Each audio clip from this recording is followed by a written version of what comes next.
कहानी। यमराज और सावित्री का संवाद। एक समय की बात है जब एक पत्नी के अटल प्रेम और तर्क ने मृत्यु के देवता को भी अपने पति के प्राण वापस करने पर मजबूर कर दिया। यह कहानी है सावित्री और सत्यवान के प्रेम और सावित्री की बुद्धि की।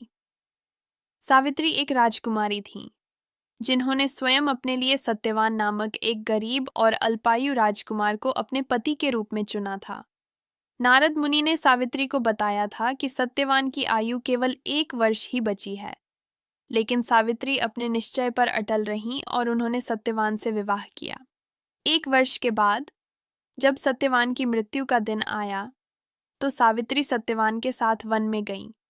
सत्यवान लकड़ी काटने के लिए गए और वहीं मूर्छित होकर गिर पड़े। उसी क्षण स्वयं मृत्यु के देवता यमराज वहां प्रकट हुए, सत्यवान के प्राण लेने के लिए। सावित्री ने यमराज को अपने पति के प्राण लेते हुए देखा। वह यमराज के पीछे पीछे चलने लगीं। यमराज ने सावित्री को रोकने की कोशिश की। उन्होंने कहा कि वह मृत्यु के मार्ग पर न चलें, लेकिन सावित्री ने अपने पतिव्रत धर्म और तर्क से यमराज को प्रभावित किया। उन्होंने यमराज के साथ धर्म, न्याय और पतिव्रत के महत्व पर संवाद किया। उन्होंने कहा कि उनका पति जहां जाएगा वे भी वहीं जाएंगी। सावित्री के अकाट्य तर्कों और अटूट प्रेम से यमराज प्रसन्न हुए। उन्होंने सावित्री से कोई भी वरदान मांगने को कहा, सिवाय सत्यवान के प्राणों के। सावित्री ने पहले अपने ससुर की दृष्टि और राज्य मांगा, फिर अपने पिता को पुत्रों का वरदान मांगा। अंततः सावित्री ने यह वरदान मांगा कि उन्हें पुत्रवती होने का सौभाग्य प्राप्त हो।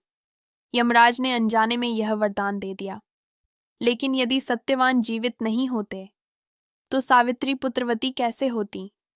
अपनी बात में फंसकर यमराज को विवश होकर सत्यवान के प्राण वापस करने पड़े। यह कहानी सच्चे प्रेम, बुद्धि और पतिव्रत धर्म की शक्ति को दर्शाती है। अभी इसी पल वीडियो को लाइक ज़रूर करें, क्योंकि आपका एक लाइक हमारे सनातन मूल्यों को और भी मजबूती देता है। जय श्री राम, जय सनातन संस्कृति। और इन अभी इस चैनल को सब्सक्राइब कीजिए